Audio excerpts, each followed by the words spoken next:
All right, well, it's great to be with you again.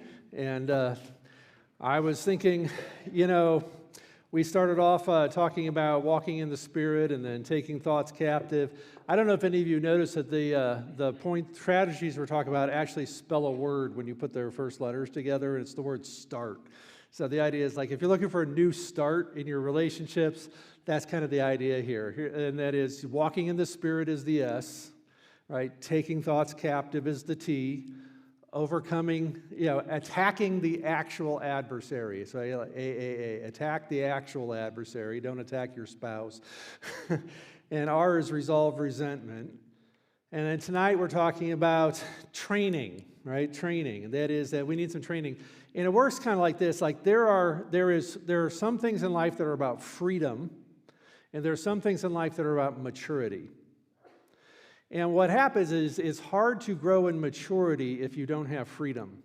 So like last night, a lot of people came by the table and wanted to know if there was an opportunity to get prayer with somebody. I want to know that we do have a sign-up sheet at the booth tonight. If you're interested in like a prayer session to work on something related to freedom, church has people here and contacts with folks who can connect with you. And I've talked to a friend of mine who does this kind of used to work for me at Deeper Walk and does this kind of prayer ministry. So if you're looking for that, come to the table. You can sign up and get an appointment, and the church will contact you about that. Tonight, what we're going to be looking at is less about the freedom part of it and how do I get free from these things, and more about what kind of training do I need in order to grow my maturity so that I handle relationships like adult. Have you ever noticed, have you ever thought about this? Like, some cultures have arranged marriages. In some cultures, people get married because they've fallen in love. And it occurs to me that in the arranged marriage world, marriages tend to last longer than they do in the fall in love world. Doesn't that seem strange? So I think part of it is because we put such an emphasis on being in love that if I don't have those feelings, like if you've lost those loving feelings, to quote, then what happens is you feel like, well, why am I married to this person? And whereas in the arranged marriage cultures, one of the things I find is that I have this theory, and that is that if you take two mature people and put them together, they can make their marriage work. If you take two immature people who are deeply in love, I don't give their marriage, much more of a chance to go past 10, 15 years in most cases, because immaturity will triumph over the emotions of love. And so what we're after here is, it would be nice to have both, right? It would be really nice. Could we have both? Could we find a way to bring these two things together? And so if you think about what it looks like to fall in love and what it means to fall in love with somebody, the way it helps me think about it is that falling in love is mostly about joy. And I look at it this way: it's like when my wife and I were dating. She was a student at Bethel, and I was a teacher at Bethel, so it was a little bit scandalous. But hey, I did ask for permission, just so that we're all clear on that. I asked the dean, can I have permission to ask Brenda out? So we cleared that hurdle.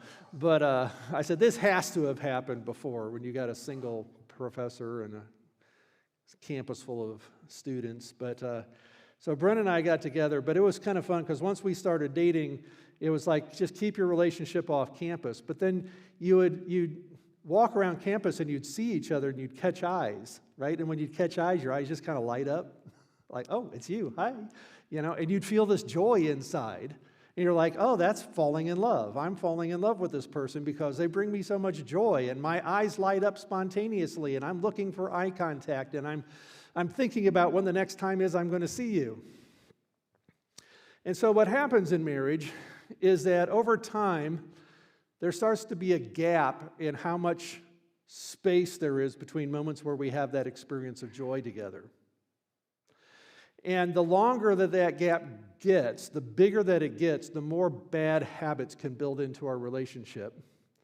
And the more used to not having any kind of a spark and not having any kind of joy gets. And you just sort of settle in. And then when you have kids, and you've got a job, and the job is sucking the joy out of you anyway. And you come home and you're like, and now, it can be really hard to find the joy. You've got to be intentional about it. And if you don't even have it on your radar that joy is the thing that keeps love alive, you're not going to be working on the right things in your marriage to keep that love vibrant.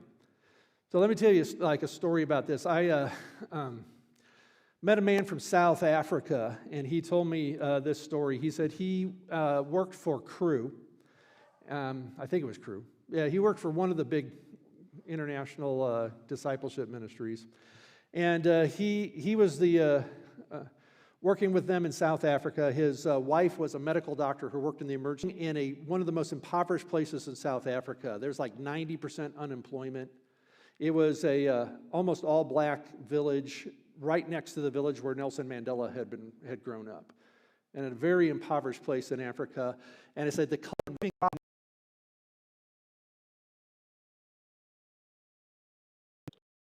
got to lose. He pulled this thing out, and there were 15-minute exercises in it that my co-author Chris Corsi had developed. I told you Chris's story the other day. And so his wife agreed, okay, before we get divorced, let's give this a shot. Let's give this thing 15 minutes a day for the next month. 2 weeks into it, she put her ring back on. A month later, they were bringing their kids into some of these exercises. And within 3 months, he said, he revolutionized his entire mission statement about why they were doing ministry and what they wanted to accomplish. And they said, from now on, what we want to do is we want to bring high joy to low joy places. That's going to be our mission. That's going to be our ministry.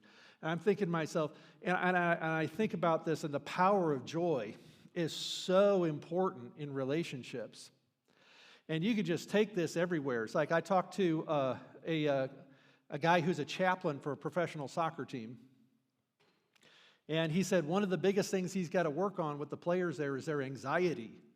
Right? They play with anxiety because they never know when an injury is going to be the end of their career, or when if they're not going to play well enough and get benched, or whether they're going to get sent down to a lower team. And it's hard. And if you've ever played sports, it is really hard to play well when you are playing out of fear.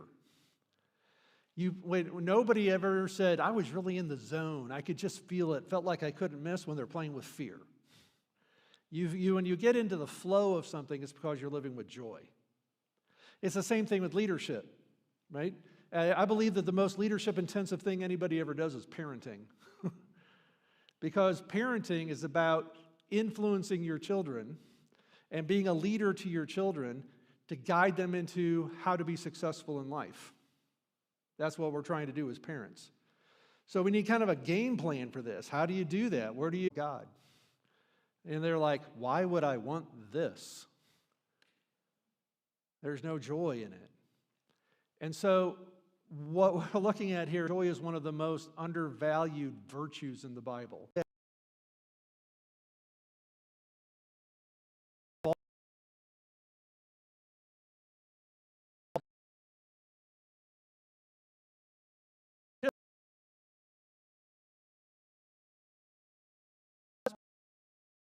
Work too hard to make it bounce back up to you. It doesn't bounce back cleanly. It's just not quite right. And then you puncture that ball and it deflates and goes flat. And you're like, whoa, this is not going to work at all. Well, I think we as people are kind of like these balls, and the air inside of us that allows us to bounce is joy. And if I have enough joy in my life, guess what? I can handle an awful lot of hardship. It still bounce back. But if I don't have enough joy to be able to bounce back from all the hard stuff in my life, it's like my whole life I just feel a little underinflated. And it's hard to live life a little underinflated.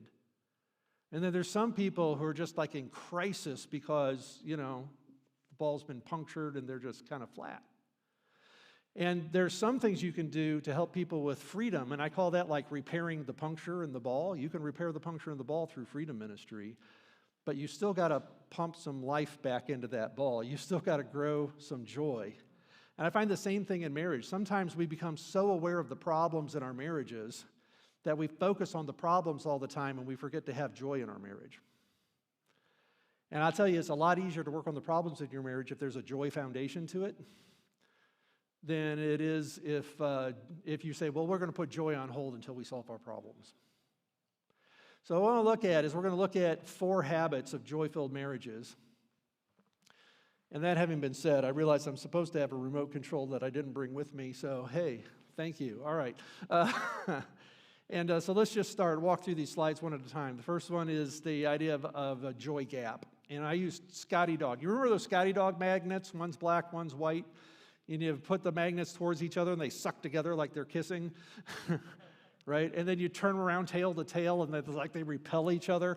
And so as a little boy, what was the fun in having them kiss? I just turned them around and made them fight, against each other because it's like, that's what you do with those magnets. Oh, thank you very much.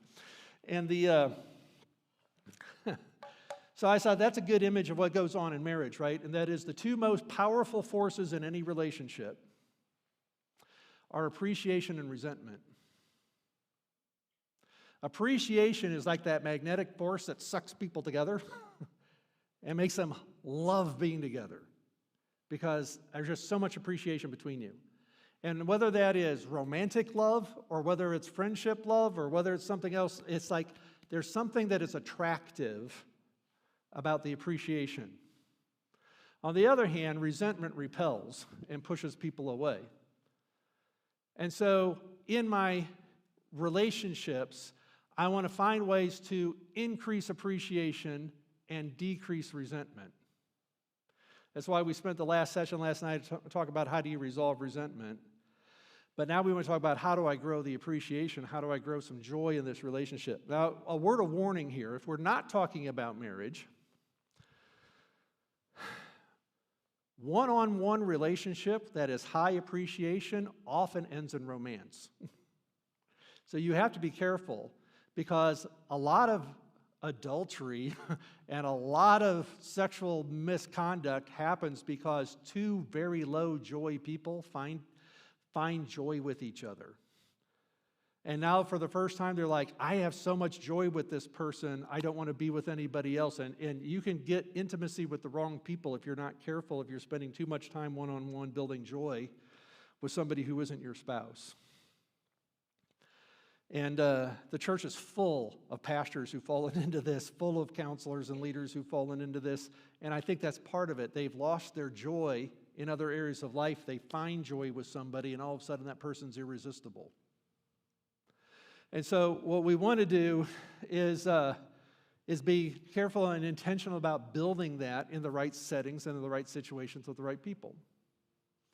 Now, if I have a gap, that means resentment's taking over. I'm getting pushed away from the other person. As I get a gap, I'm not quite ready for that. I jumped gun. As I have a bigger gap, then the first thing that enters into a relationship is fear. And it works a little bit like this. I sometimes call this the button dance. And the button dance starts this way. It's like my son, 25 years old, just got married on Valentine's Day. I had the opportunity to do the wedding for him. It was a lot of fun. So it's fresh in my mind, this whole thing that when a couple first gets married, it's like, oh, I love you forever. We've been chosen out of all humanity to experience this. We're going to be the only ones who are in love forever, right? And you're like, there's going to be, there's so much intimacy, you just can't spend enough time together. And then something happens along the way in this dance as you're like dancing through life together, and all of a sudden you step on the person's foot or you hit something, and I've discovered there's something like buttons that we all have. And when somebody pushes my button, it sends a signal down into this powder keg down in my gut, and something goes off. And when this powder keg erupts because my buttons have gotten pushed, out comes an emotion that turns me into a different person. It could be fear, it could be anger, it could be sadness, it could be shame, right? It could be disgust, but something emotional happens, and all of a sudden, I'm acting different, and you step away for a minute, and there's distance now, and you're looking at the person going, who are you, and what happened to the person I married? Right? Why are you acting like this? And you're like, so now there's fear in your relationship. So you say, well, we'll keep dancing, but we'll dance like this. Maybe we won't touch buttons quite so often because fear is going to rob you of intimacy in your relationship. And so fear continues to push things away. And if you want to bring the energy back the other direction, we're going to have to find some way to bring some joy into this situation. Because I think we all know people who have been married for 40, 50 years, but you wouldn't want their marriage. Right? Because it's like somewhere along the line, family became a business. And the bedroom became the boardroom. And in bed at night is where you go to do the family business, like who's going to take the kids to school, and when are you going to do these chores, and who's going to take care of this problem, who's going to take care of that problem, and hey, want to have sex? And it's like, it doesn't work, right? Because, one of the things we try to do is put some boundaries around the bedroom and say, we aren't going to talk about problems in the bedroom, we're going to talk about problems somewhere else before we go to bed. Because there are some... It's way too easy to let fear take over your relationship, and then what happens is you avoid the other person more and more and more until the only things keeping you together are the business of running the family. And for a lot of people, then their kids get to the age where they have their own families, and you're like, why do we even stay married anymore? The kids are fine. Let's end this. And that's why you get so many marriages ending after 25 years. And it's because they lost the joy a long time ago, and there wasn't anything keeping them together and building it out. And we don't want that. We don't want people to stay married just to stay married. We want them to have the humility to realize we need to do some work. We need to change some things so that we can grow more joy in our marriage. And so the sooner you start on that, the better, right? So let me give you 4 habits that characterize joy-filled people. I remember I was in Lakeland, Florida some time ago, and I was talking to a couple that does, are you familiar with Weekend to Remember events that Campus Crusade does? It used to be called Campus Crusade, now Cru. They do Weekend to Remember events. I don't know if you're familiar with these, but they get thousands of people at these events multiple times a year. And so these two are speakers at these events. And so I'm talking to them saying, hey, I'm going to write a marriage book. And they're like, oh, really? What's it about? I'm like, it's about joy. And they're like, oh, that's awesome. They go, what's the first thing you're going to teach people about joy in marriage? And I could see they've been married for 40 years together. They got 12 kids. And he's leaning forward. He goes, what's it going to be? And I said, well, the first principle is to play together. And he jumped out of his seat. He goes, exactly. He goes, well, that's what we've done. We have prioritized playing together our entire marriage. We make sure that no matter what happens and how busy we get, we find ways to play together as husband and wife. Because when you date, that's a large part of what you do in dating is you play together. And then you get married and then the kids come along and all of a sudden you don't have time for any of this play stuff. And more it's just the business of family. And so you got to find ways to prioritize. What are we going to do to play together? And I know one couple that decided they said enough distance had grown between them that they were running out of things they like to do together, but they said they do like to take walks, so they bought a dog just so they would have to take walks every day. And they made a commitment they were going to walk that dog together, and so they could count on that every day there was going to be a time when they would be together. Early in my marriage with Brenda, she's came up with this idea that we should have couch time because she said, I feel like I see you, but the point of us being together is never each other.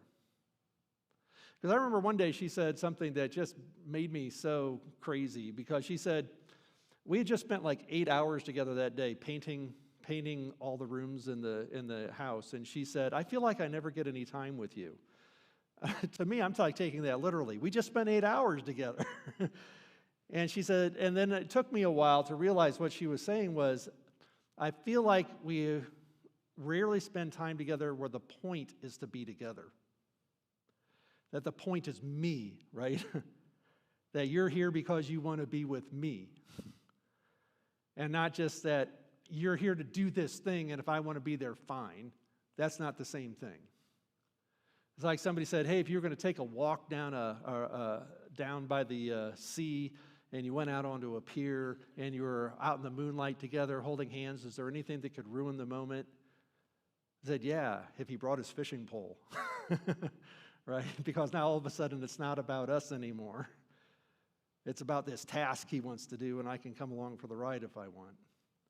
And so playing together is a kind of a way to make sure that we're saying, it is a priority in this marriage for us to want to spend time being happy together and doing things that we enjoy doing together that help us build some joy.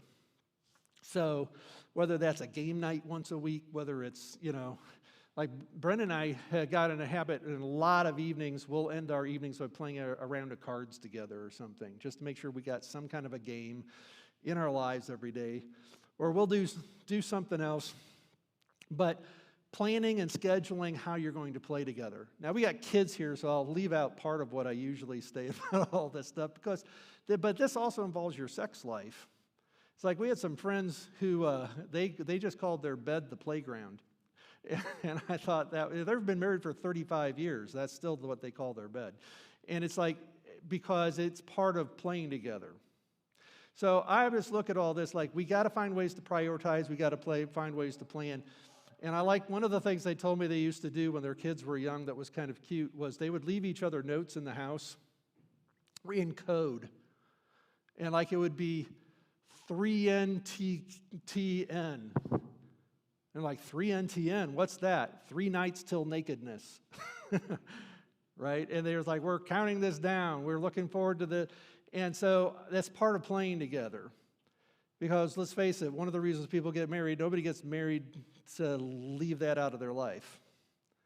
So if we want to have joy together, we've got to find ways to plan to make sure that we keep the joy alive. And one of the best ways to do that is to make sure that we find ways to play together. Simple things, taking walks, playing cards, having game nights, whatever it is. Don't quit playing together. Second lesson, I'm going to take a little bit longer on this one. This is about listening for emotions. So this is going to get us into a little bit of brain science. I talked the other day about a switch in the brain, and that when my switch is on, I find it easy to act like myself, to be curious and appreciative and kind. When the switch goes off, I lose that ability. When I am listening to somebody else, when this switch goes off and I go into another part of my brain, this part of my brain kind of has 3 or 4 core purposes. One of those purposes is just to survive. And so what that means is when I am listening to you in survival mode, all I want to do is manage the damage that is going to come out of this conversation. I'm in complete damage management mode here because I just want to survive this conversation with the least damage possible. The other thing is I will slip into enemy mode where I actually want to see you lose is my goal in this conversation. And I can slip into false narratives and other things over here. But the core thing that happens when I slip into this part of my brain is that what this part of my brain really excels at is problem solving.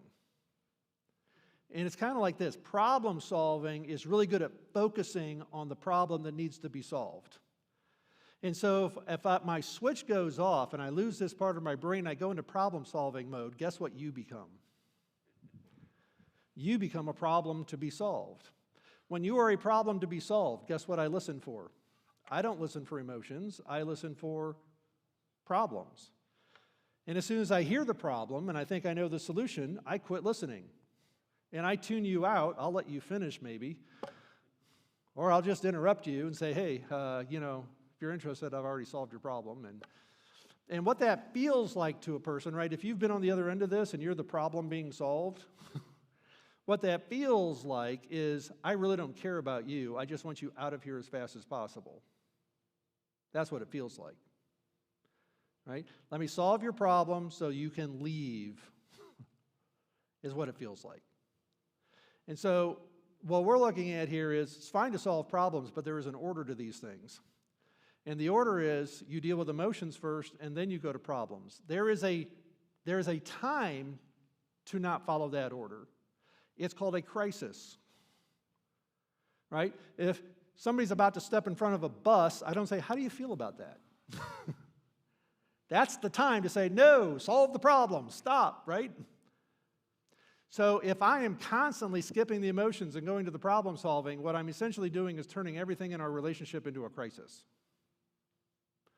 And what does that do? It builds fear in our relationship instead of joy in our relationship. So how do we listen for emotions? What does this look like? There are 4 levels of brain function, and honestly, I was going to teach it, but it's too much. I am going to skip it. Let me give you all 4 at once, okay? Here are the 4 levels. Seriously, it would take me a whole hour to go through this. All right,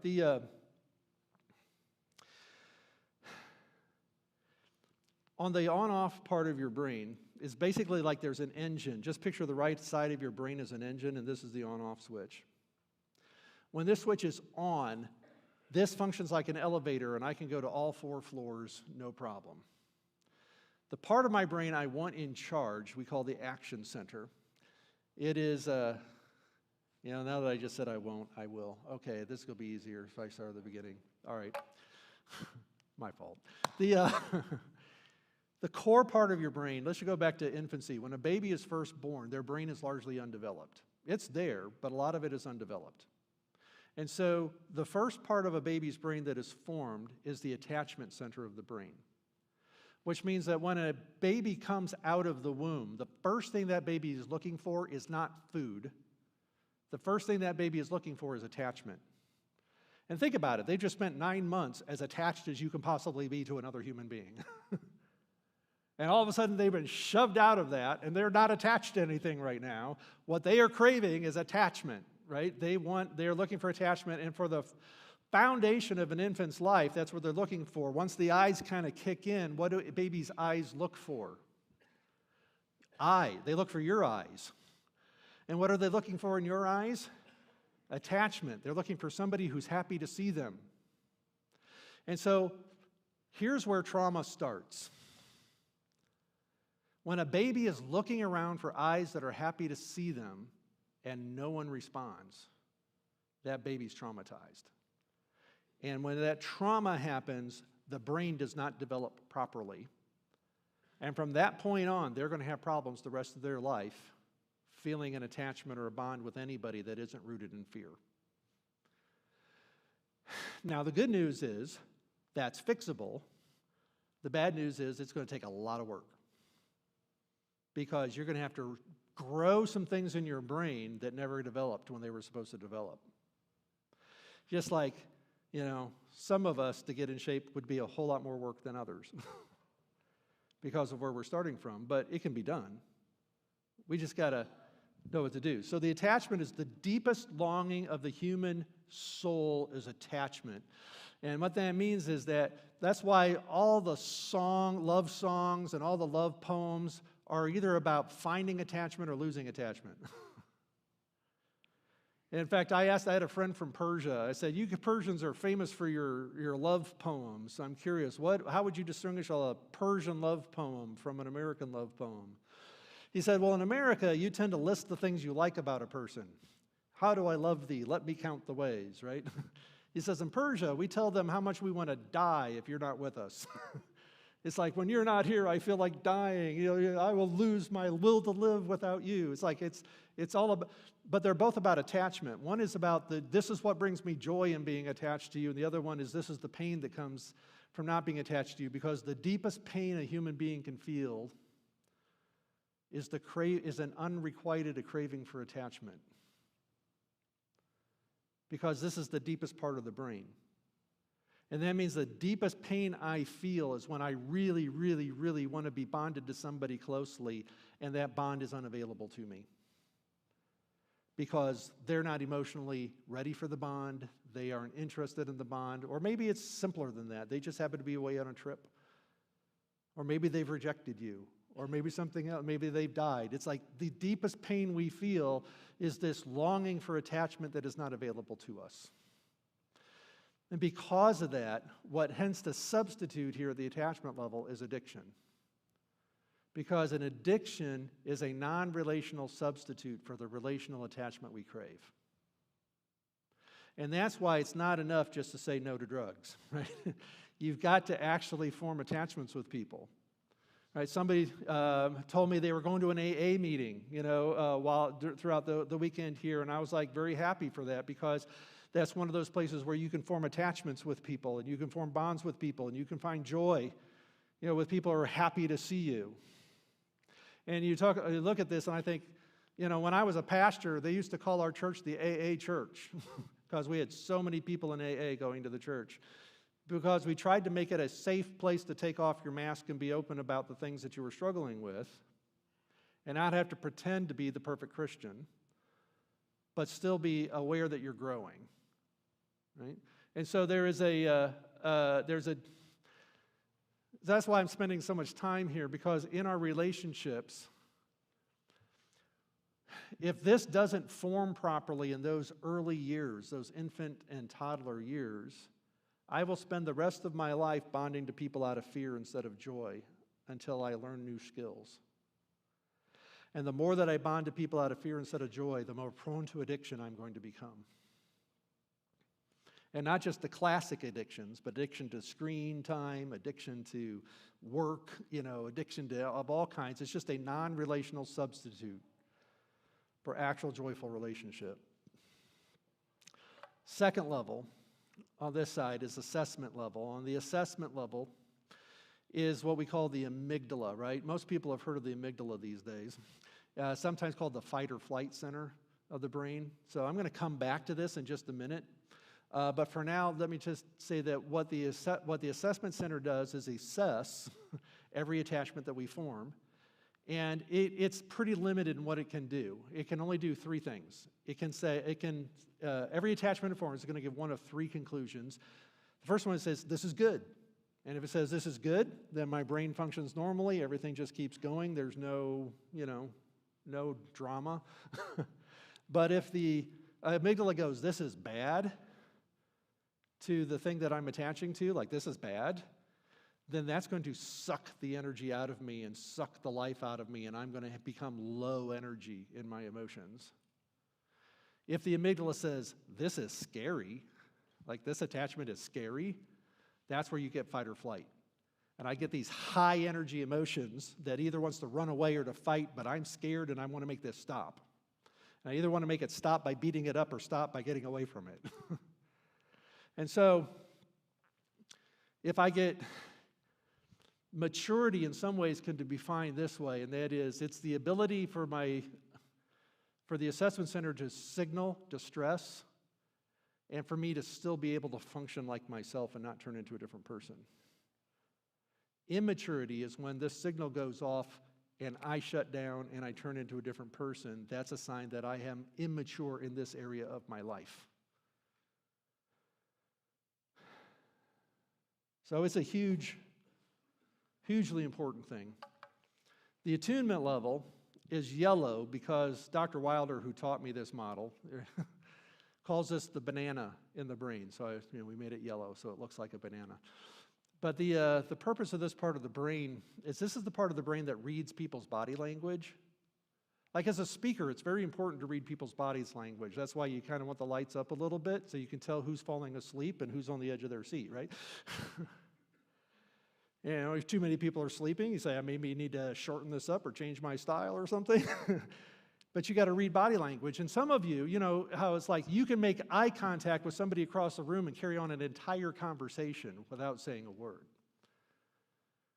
I've had people just make eye contact and know to go meet at Taco Bell later. It's just crazy. It's like, because I read body language and we know each other. And what happens when I can read you and you can read me, it's like our minds meet, and they call it a mutual mind moment, where it's almost like we're reading each other's thoughts. We're not. I'm talking telepathy here. It's just, but I kind of have this. I feel like I'm really in tune with you. And when you're in a conversation like that, you almost can't remember who came up with the idea first because it just flowed. And that's attunement when I'm tuning into you. Now, if this part is broken, then what happens? I misread people left and right. It's like, oh, I see you are really interested in me. No, I am not. You are misreading the situation. Or, oh, I see you hate me, don't you? No, I do not. You are misreading this situation. I'm actually like you. What are you talking about? So When this something isn't functioning here, I misread people, and I will send wrong signals and I will receive wrong signals. It's also this part of my brain that tells the problem-solving part of my brain which problem needs attention. And so this is like radar saying, oh, here's the problem, focus on that. And if it focuses on the wrong thing, you're going to be focused on the wrong problem to solve. So it's very important parts of the brain, and when it's all working properly, we finally get to level 4, which is the top of this, and this is the identity center of the brain. So last year when I was here, we talked about identity. We talked about the identity center of the brain. This is the part of my brain that knows who I am and remembers what it's like to act like me. So when I'm living out of this part of my brain, I don't have to pretend to be somebody. It just comes out. This is who I am. When I am wearing a mask and pretending to be somebody, that's actually coming from the problem-solving part of my brain. So when I am wearing a mask around people, I am trying to solve the problem of how do I minimize the chances of you not liking me and maximizing the chances that you will like me, so I'm going to put on this front. That's problem-solving. That's not you acting like yourself. So the goal of maturity is that we want to act like ourselves no matter the emotion that we're experiencing. Right? The most mature person in the room is the one who can handle the most emotional weight and stay themselves. They can feel the emotion, but feeling the emotion doesn't turn them into a different person. Like, we all know what it's like to hang out with somebody who turns into a different person with every emotion they feel, right? It's like, some of you have worked for bosses like this. And usually they've got a secretary whose job is to warn people which boss is in that day. It's like, who am I going to run into when I walk into the office today? Oh, it's going to be an angry boss. No, it's going to be scared boss. It's going to be... And some of you know what it's like to be married to somebody like that. Which wife do I have today? Which husband do I have? Which hour of the day are you this way? Which hour of the day are you that way? Because we turn into a different person all the time. And what happens when I don't know who I'm going to run into, guess what emotion comes up in me? Fear. And it puts distance between us. And so that's why maturity is really all about my ability to regulate emotions in such a way that I can continue to function like myself and not turn into somebody different when I get, overwhelmed. Now, I got to tell you, that's not just a simple choice you make. Because it would be like me saying, you know what, I'm going to start going to the gym tomorrow. I think I'm going to start with 200 pounds on the bench press. When I was 25, I could do that. I couldn't budge that today, right? That would be ridiculous. So for some of you saying, this is the goal, you're like, that is so far away.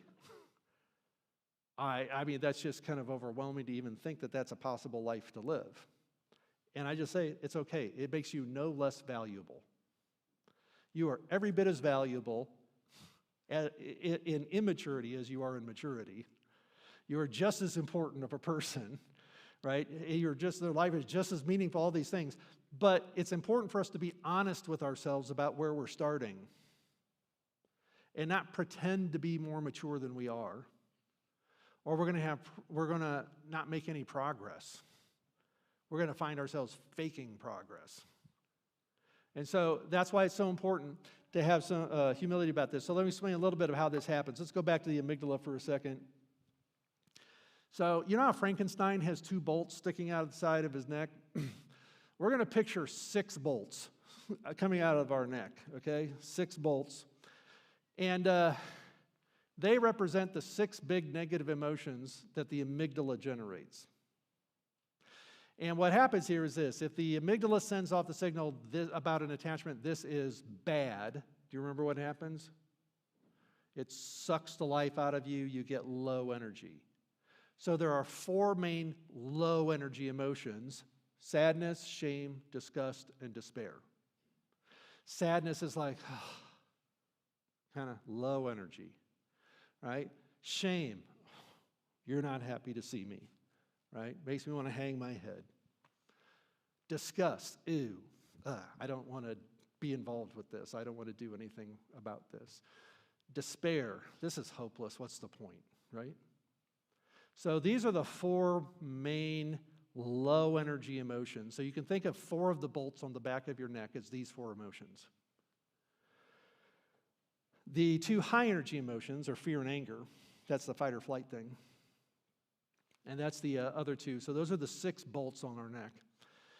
And then we have up here the identity center, the joy center of the brain, which is, so you picture these being in the bottom and the back, and my joy identity center is in the front and the top. And I need a pathway back to this joy center from each one of these emotions. And I'm supposed to build that pathway in infancy and as a toddler, so that by the time I am 2 years old, I have recovered from this emotion numerous times with the help of my parents. In fact, and what happens is the more that I experience recovering from these emotions and getting back to the front of my brain, I do it so fast, it's like, you're like, who can't do this? Because it's just easy for you, because you've been doing it your whole life, because the brain developed the way it was supposed to develop, because you got all the stuff that you needed from your family. But there's a lot of us, we didn't. And what can happen is that some of you have a family that was really good with 3 of the emotions and really stunk at 3 of them. And so you're actually pretty good at getting back to joy from some emotions, but there are others that eat your lunch. And so part of the humility here is not acknowledging and recognizing which emotions make me turn into a different person, which emotions do I need to be focused on here, so that I can be growing my ability to act like myself.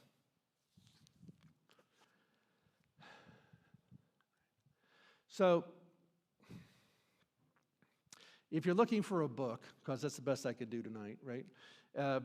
Building Bounce is the book that is focused specifically on how you do all of this and gives you exercises to work on so that over time you can begin building pathways in your brain that may not be strong right now.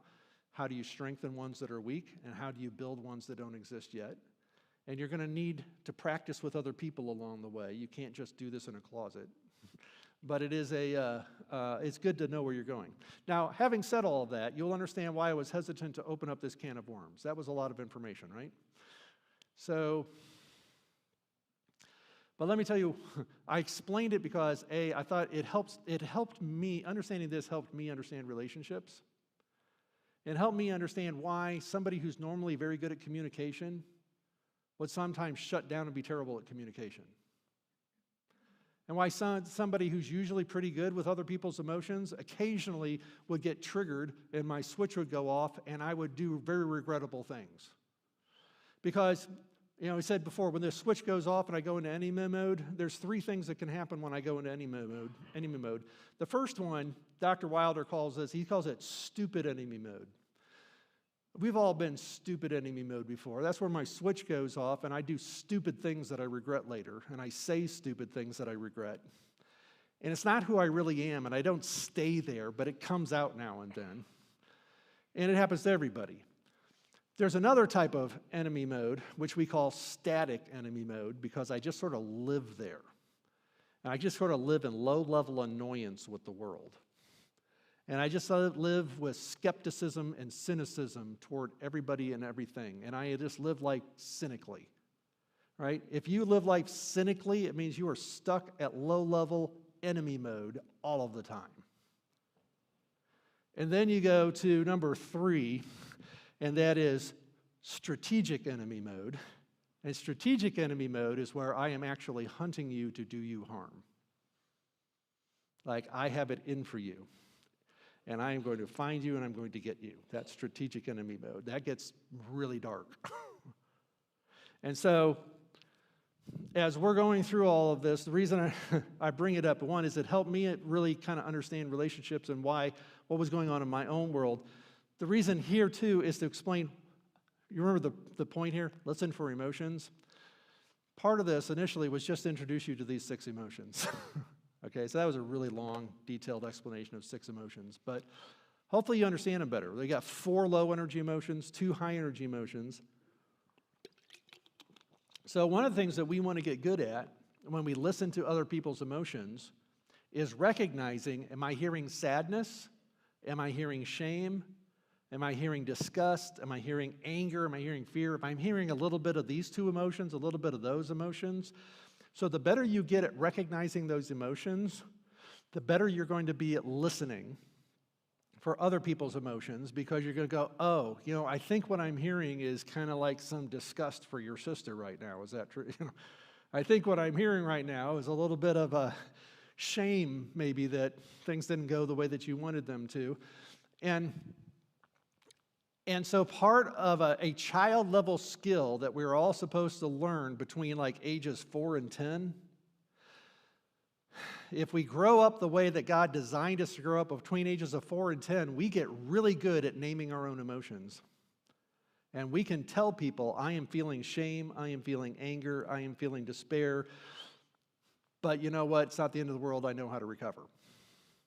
Because I have had a lot of help throughout my, already getting back to joy from here. It's not the end of the world. And you know what happens when you don't have to be afraid of emotions? Life becomes an adventure. Because if I don't have to be afraid of emotions, bring it on, right? I can do anything.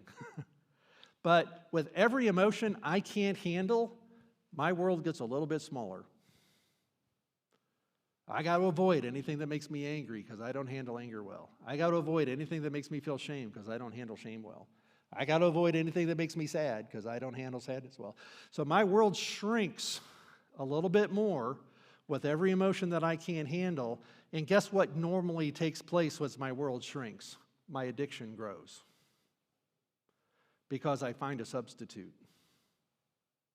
And so that's why this is so important. So one of the ways that we help people and we strengthen our marriages is by getting really good at listening for emotions.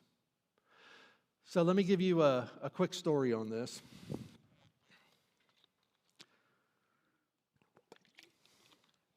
One of the last premarital counseling appointments I did like 20 years ago. It was a classic young couple. She just graduated from college. He'd graduated a few years ago, was a starting engineer, getting going in his new job. They were getting married, and they came into the office holding hands and all, lovey-dovey. And I was like, well, I can't put up with this too long. So, so I said, hey, after a few basics, I said, do you guys have any problems that you sometimes have trouble talking about? And immediately they made eye contact, looked away from each other, and literally pushed their seats farther apart.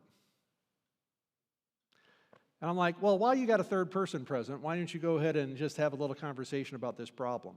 Now, I got to tell you, it was a very first world white collar problem. Their problem was, do we build our house before we get married or after? Okay, some of you are like, okay, I already hate them. But the question was, do we build the house before we get married or after? And he wanted to build it before they got married. She wanted to wait till afterwards. And they're like, blah, blah, blah, blah, blah, going after each other. I said, okay, I've had enough fun, stop.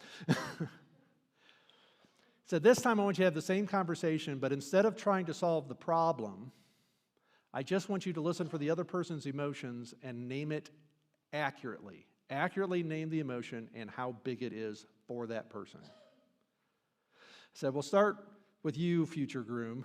What is your bride's emotion, right? And she goes on, she says, well, listen, and I'll tell you, she didn't use a single emotion word in her explanation, so she wasn't doing him any favors. But she said, I just know that you're going to get all wrapped up in this project. It's going to take a lot of time. And it's not like I spent my whole life daydreaming about my wedding day, but it's a big day for me. And, we could get to that day and it's going to feel like there's distance between us. And I just don't know about all these things. Like, no emotion words there, right? But if you had to put an emotion word there, what would you say? I would say fear. She's afraid. So I asked him. I thought this was a slam dunk, pretty easy. I said, what emotion did you hear? He said, I heard anger. His answer caught me so off guard. I said, you are either the worst listener I have ever heard, or you are really intuitive. And he said, I think I'm really intuitive. I said, fine, tell me where you heard anger. And he said, she knows she's losing this argument and she's mad. That's usually where I get gasps from the audience. It's like, because everybody's like, oh, no, you don't say that is not a good answer. And I said, let's try this again. But this time, instead of being quite so intuitive, Why did she tell me the emotion she thinks she's having? And she went through the same thing, still didn't use any emotion words. And to his credit, he nailed it. He said, she is afraid. She is afraid I'm going to get so wrapped up in this project that on one of the biggest days of our lives, I'm going to be emotionally distant and she's going to feel all alone. And she started to cry. Why did she start to cry? He hadn't solved any problems. She was seen and heard. She was validated. I see you. And that's what happens when you listen for emotions. When you listen for emotions, you name them accurately and how big they are accurately, people feel seen. And that makes them feel valued and important. And her next thing she said is, go ahead and build the house. Now, why would she say that? Now that she felt seen, she trusted him. But again, I said, not that easy. Let's wait. Let's find out from him why this is so important emotionally for him to build this house. And he goes, oh, no emotion to it. It's just logic. And he pulled out a piece of paper with 7 reasons why they should build the house first. Clearly, he's been giving this some thought, right? I said, well, we'll see. I said, you might have to ask him some questions. So she started asking him questions. They started talking. And in a couple of minutes, he paused and he says, I guess I just know how proud of me my dad would be if I had a house built for my wife on our wedding day. And now we're all crying, right? She's crying, I'm crying, he's crying. We haven't solved any problems yet. All we've done is listen for emotions and name those emotions accurately. Because when he was saying, you're feeling anger, she didn't feel validated. She didn't feel seen or heard. She wasn't feeling anger. He was projecting that onto her. So we call this VCR, right? We call this path VCR, validate, comfort, recover. Now, some of you are old enough to remember VCRs. The rest of you, just trust me. So VCR is validate. How do you validate an emotion? You name it accurately, and you name how big it is accurately. Now, occasionally you can run into people who have mixed emotions, so it gets a little trickier, right? You might say, I'm hearing a little bit of shame and a whole lot of anger, or, So the better you get at this, the better you are at saying, I'm hearing nuances here, but your goal in all of this is for the person to go, yep, that's what you're hearing all right, yep, that's it. And so this doesn't actually have to take a long time. Validating somebody's emotion can actually get done in a few seconds. If somebody is talking to you and said, man, it sounds like this is really causing stress and you're feeling some fear about all of this, and they're like, yeah, you're done. You validated. They're nodding their head. That's good. That means they feel seen and understood by you. At that point, you can go to the second problem, and now you can do problem solving. Now you can go to comforting, and comforting is the problem solving part. Because how do we comfort people? We comfort people by making their problems more solvable, more manageable, less overwhelming. And so the triangle represents 3 core ways that we shrink problems for people and help them be more manageable. Now notice, I didn't say solve the problem and make it go away. I said shrink the problem and make it more manageable. So one of the ways we do this is that we shrink the risks involved, and we say things like, oh, don't worry, it's not going to be that bad. It's not going to end like this. Don't have to worry about that. Don't have to worry about this.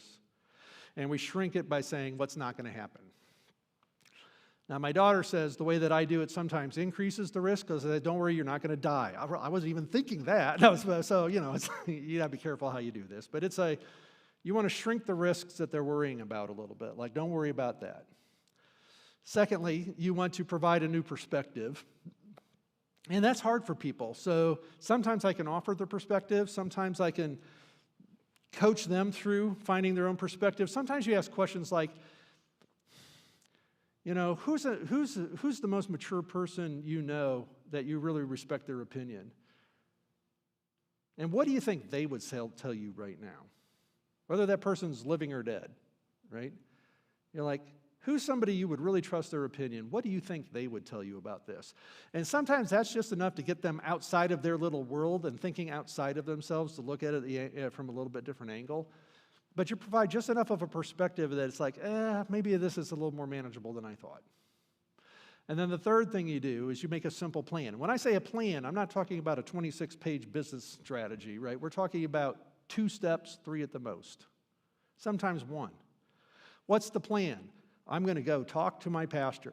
What's the plan? I'm going to set a freedom appointment. What's the plan? I'm going to, I'm going to go back to work and I am going to tackle this task. All right, we're looking at a 2-3-step plan. And so the way that we first learned this as little kids is picture it this way, like as you're parenting. Picture the kid coming home and they're like 3 years old. They trip outside, they fall, and they land on their knee, and there's blood coming out of their knee. And for the first time in their life, they're looking down and seeing blood come out of their body, and they're like, what's going on? And they cry, and then they stop and walk home, and then they get in the front door and they cry, right? It's like, and it all comes out, and they're waiting for you. Now, as a parent, I can skip validation, and I can go straight to comforting, and I can say, yeah, come here, let's put a Band-Aid on that, you'll be fine. That's skipping all of it. And basically what that's telling the kid is, you're bothering me, let me just get rid of this problem as fast as possible, and by getting rid of the problem, I mean you. So we don't want to skip validation. So what good parents do, right, is they get down at the kid's level, and they make eye contact with them, and they synchronize with them, and they go, oh, wow. It's like, I bet that's scary, isn't it? And they're like, yeah, I'm so scared. Done with the validation at that point. But it's really important. They feel seen and heard. You don't have to agree that they should be scared. You're just acknowledging that this is, in fact, where they're starting from. And now you go, well, don't worry. This isn't that bad. You're not going to die. You're not going to go to the hospital. This isn't going to happen. They're like, what? I didn't even think about those things. But you could, whatever works with your situation, what are they afraid is going to happen? You will walk again. I don't know. But we're going to make this smaller for them somehow, provide a little perspective and say, you know what, this happens to a lot of kids. I went through this. It's all going to be okay. Let's clean this up. Here's the little plan. We got it on. All right, it's all clean. Are you okay now? Do you think you can go back out and play? No, I don't think I can go play. Well, do you think you can go color? Yeah, I can go color. All right, let's do that. Why don't you just go color a picture? And what happens after 15 minutes of coloring? They're like, I'm ready to go play again, right? Because what's happened is they had to get back to the point where their emotion wasn't in control anymore, and they were able to be back in control of things. So if you force that process on a kid, all they learn is to be afraid of you. All they learn is mommy can be scary. So we have to always follow this VCR process when we're parenting our kids through their problems. In fact, by the time a kid is 4 years old, they should have gone through this like 10,000 times. And that's why dealing with all their emotions should be like second nature for them, because somebody has validated and comforted them through this so many times that they're now pretty good at doing it for themselves. And they can say, yeah, don't worry about it, I got this. And that's why if I'm not getting those things and I don't have that skill, I don't have this skill, and I can't just choose to have the skill. Right? It's like I missed out on learning how to ride a bike. I can't just suddenly jump on a bike and start riding. There's like some steps here. So recovery just means I'm back to, it's not that the problem's gone away, but it's small enough now for me to handle and I can act like myself again. So that's what we're after. So as parents, we do this for our kids. As husbands and wives, we do this for one another. We do it for ourselves when we get overwhelmed. This is all part of emotional regulation. So there's more I could say, obviously, but we'll go on from there. So validate, comfort, and recover. And recover means I'm happy to be with you again. I remember why I like you. Let's move forward. Okay, let's come to habit number 3. Then we'll get out of here at 8. Habit number 3, I'll go through the last 2 a lot faster. That's what happens when you dive into brain science. It just kind of sucks up all the time. Okay. Appreciate daily. We said before that the 2 most powerful forces in any relationship are appreciation that sucks you together and resentment that repels you. You could also say fear pushes you away, right? Joy brings you together. So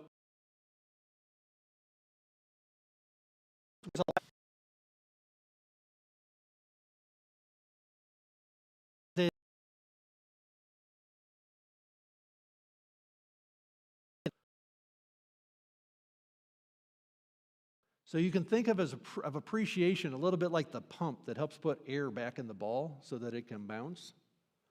And you begin to realize why the Bible says so much about practicing gratitude and appreciation and praise and things like those. Because it's saying this is a good way. Not only does it build you up, but it creates a bond with the person you are appreciating. And so if my appreciation is feelings towards God, it forms a bond with God. If it's feelings towards my wife, it forms a bond with her. If it's just a task, it doesn't do anything for my attachment to that person. And that's why we go through here. So practicing appreciation daily. And let me tell you one story here, just to kind of summarize the idea of what we mean. So again, Chris Coursey, who co-wrote these 3-4 habit books with me. Chris is the guy, Sunday morning I told his story. He was the one who had to do community service and found himself working with traumatized people and heard Isaiah 61 bouncing around in his head. So he then worked with Dr. Wilder to build this whole trauma recovery system that they run called Thrive Today.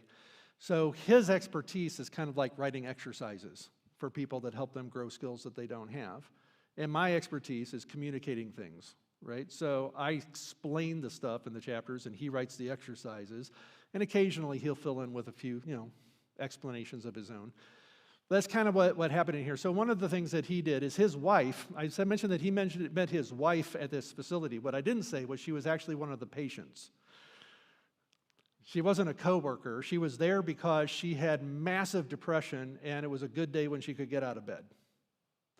And she had grown up in a home where it was so bad, she was taught primal scream therapy as a 10-year-old. Yeah. You got to laugh or cry, right? It's like, and so here she is, and so some of the first exercises he's developing, she's in the group that's practicing them, and she's starting to grow, and as she's starting to grow, she's starting to come to life, and she's starting to be more of herself. And the more she's starting to act like herself, the more he's like, I think I like who you are when you are acting like yourself. And, they've ended up married today. But he sometimes describes her brain as a Lamborghini. She was the kind of person, like when she was watching TV wasn't enough for her brain, so she would do calculus assignments while she was watching TV just to keep her brain active. And so she often found it difficult to fall asleep at night. Imagine that. Hyperactive brain, hard to fall asleep at night. So they decided, he invented a little exercise, and it goes something like this. It's like when we get in bed, what we're going to do is we're going to do 3-3-3 related to appreciation. That we're each going to tell each other 3 things that we just appreciated in the last day. In the last 24 hours, what's 3 things that happened in my life that I appreciated? Doesn't have to be about you or God or anything. Just 3 things I appreciated. It's like 1 minute, not a whole long story. Well, this is a 24-page, mini documentary. It's just a 1-minute answer. And then it's 3 things that I appreciated about you. Now, you don't have to say the same things. Oh, I appreciate how beautiful you are, or I appreciate how kind your heart is. No, it's like I appreciated how I saw you handle this situation with one of our kids. I appreciated when I walked in and I saw that you were writing the checks to pay the bill for the month. It made me say, I'm so thankful that you take care of things like that. It's like you want to catch them doing things that you appreciate. So like for my wife, the main thing is that you did a chore I didn't ask you to do. I just really appreciated that. Now, whenever you're practicing appreciation, I must say there is one forbidden word in any appreciation exercise. The forbidden word is but. Okay? Because I so appreciated when you did that chore without being asked, but I wish you would do it more often. Right? No appreciation in that statement, is there? That is just complaining. So the forbidden word in any appreciation statement is but. So 3 things I appreciate about you, and then 3 things I appreciate about God. What are some things that have happened in the last, that made me really appreciate God and how He takes care of us and how He provides and what He does? And what they found is that when they took 15 minutes, is basically what this 3-3-3 exercise took. When they took 15 minutes to get their mind on what they appreciated, she would fall asleep in 10 minutes. Boom. Why? Because gratitude and appreciation quieted her mind. and broader peace. And peace and joy are like flip sides of the same coin. Joy is the high energy excitement, and peace is the low energy relaxation. But they're both relational words. It's like, I love being with you because I can just relax and be myself. That's peace. I love being with you because there's so much energy when we're together. That's joy. And they're just flip sides of the same coin. So practicing appreciation daily does multiple things for us. It grows this part of my brain that is my identity center, my joy center. It grows my ability to regulate my emotions.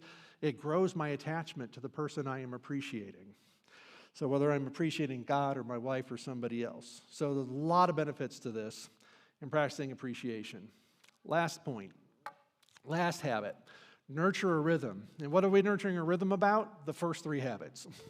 In other words, let's come up with a plan to make sure that we're going to schedule time to play together. Let's make a plan to remind ourselves to listen for emotions when we're talking to each other. And let's make a plan for how I'm going to practice appreciation in my life more. Because one of the things that Dr. Wilder found out was that if you can get your brain into a state of appreciation for 5 consecutive minutes, 2 times a day, you can rewire your brain in less than 2 months. You can go from a high fear person to a person who can moderate their fears and live with an amount of joy just with 5 minutes consecutively in a place of joy, twice a day. So planning for that, nurturing a rhythm that says, how am I going to get 5 minutes of joy into my day consecutively at different times? You know, how do I practice that? And again, that's one of the reasons we put exercises in these books, so you don't have to figure it out. You can just do the exercises. In fact, we have a website called 4habits.org. If you go to 4habits.org, you can download a calendar with 28 days of joy exercises in it, so you don't have to think about it. Just do the exercises for the day and get your brain practicing appreciation. So you're nurturing a rhythm. But the reason we got a campsite up here in this is that in families, what's supposed to happen in the ideal family is that it's like camping. Now, personally, I hate camping, so I just want to make that up front told. I'm not a camper, so I know just so we're clear, I was very traumatized by camping when I was 12. I've never done it since. So when we were, but I have been told that when people go camping, one of the things that they do right away is like they hang their food up in the trees. Why? So bears don't come or ants don't come or other little critters don't come after the food, so they hang that up. They'll make a fire in the middle of the camp. They set up the things. And then let's just say there's multiple families going on an outing together, and we're all camping together as friends. And say, so now you bring everybody together and say, now here's the rules. All right, you little kids, stay with your parents. You can't go anywhere without your parents. You older kids, you can go this far but no further, okay? You've got a certain amount of freedom, but, make sure you're back here for lunch and make sure you're back here for supper. And then it says, you adults who don't have kids to worry about, just be back by 7, right? Go. And you set the ground rules. And then what happens? At the end of everybody leaves the camp and they go do their thing throughout the day. And they come back and they start circling their way back in around 7 o'clock, as they're getting ready for dinner. And whenever you get back, it almost doesn't matter whether you had a good day or a bad day, because you're going to get a chance to tell your story. Like, oh, it was so bad. This horrible thing happened. But man, I'm so glad to be with you. And everybody gets to laugh at the bad stuff that happens to you that day. And so your day ends with people happy to be together and happy that we all get to share life together. And isn't this great? Now, what can ruin that is if it gets to be like 7:15 and somebody's not back yet. And then it gets to be 7:30 and they're still not back yet. And then it gets to be 8 o'clock and like, okay, break up camp. We got to go get this person and get them here. Because joy camp isn't joy camp unless everybody is there.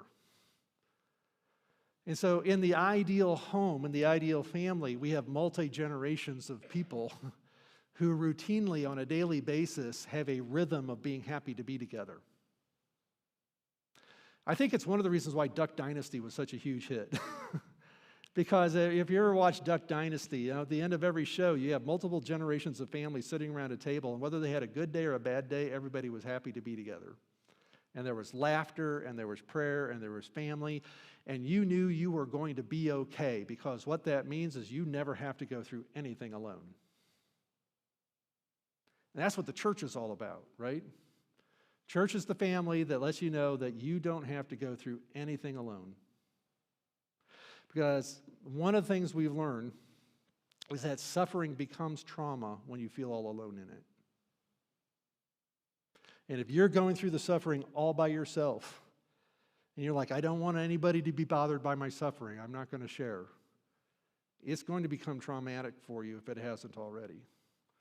And when you go back to past suffering, if you feel all alone in that past suffering and you can't find God in that memory, it's going to be traumatizing. And that's why we do some of the things we do with trauma recovery, to try to help people feel a connection in their pain and not alone in those things anymore. But the ideal here is to create a rhythm in our families and in our relationships where we start our day in joy and we end our day in joy. And then whatever happens throughout the day, to some case, becomes manageable. If I know that at the end of the day I can come back and I'm going to be happy. And I can't tell you how many times I have had to deal with really hard stuff, leadership stuff, counseling stuff, people stuff,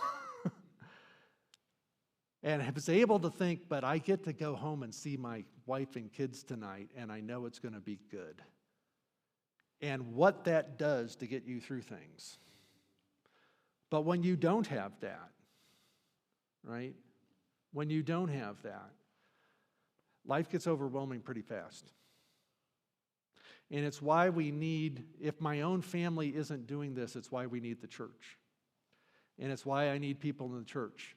Let me repeat, though, I got to be careful about doing this one-on-one with people.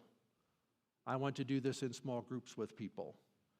Because if I find one person in the church who brings me a lot of joy, I may find myself doing something inappropriate with that one person. But I want to find 3 or 4 people, 6 or 8 people, right? I want to find a small group of people that we share joy together on a regular basis. And what happens is when I nurture this kind of a rhythm, what it does is it helps me know I'm going to get through whatever I got to get through. I'm not going to be alone in this. And and when all else fails, I know I've got God. And that at the end of the day, even if nobody else is happy to see me, I know God's going to be happy to see me. And I got to say, this is where a lot of Christians falter, because there's a lot of Christians at the end of the day, they're not sure if God's happy to see them. But I'm here to tell you, theologically, He is. All right? Theologically speaking, God is happy to see you. Let me just kind of wrap up with some of this. In Numbers, the priest was required to say a blessing when? Every single day. He was to utter this blessing over the people. What was it? May the Lord bless you. May the Lord keep you. Protect you. May He keep you through whatever hard things you got to go through in life. May He keep you. May He cause His face to shine upon you. Now, as a little kid, when I heard that, I thought it was like a robot. His light, like, what does it mean, His face? But as an adult, I'm like, oh, what's a shining face? It's a smiling face. May God's face light up when He sees you, is another way to say it. Just like, may His face light up because He's so happy that it's you. And you know what? Whether you've had a good day or a bad day, whether you've been a good person or a bad person, at the end of the day, God still says, come be with me. I can help you. I'm exactly the person you need to be with right now because I love you and I'm happy to be with you. That's the blessing. May the Lord bless you. May the Lord keep you. May the Lord cause His face to shine upon you. And what will be the result? Give you peace. And so at the end of the day, when we talk about the most important relationship in our life is our relationship with God. Because people can let you down, and not everybody has the maturity to do what we want from them. And sometimes we don't have the maturity. to deal with them. But God has unlimited maturity. He has unlimited capacity. He never gets overwhelmed to the point where he says, I've had enough of you. He will never say that. So let me just pray. Father God, I thank you that you love us that much and that it's not based on our performance. It's not based on how good we are, not based on how mature we are, not based on how we handle our emotions. You're just happy to see us because you made us and we're yours. And I just pray for each person tonight. I know it's a lot of information, but I just pray for each person tonight that you will make something come alive for them that will become for them a pathway to greater joy and greater peace. In Christ's name, amen.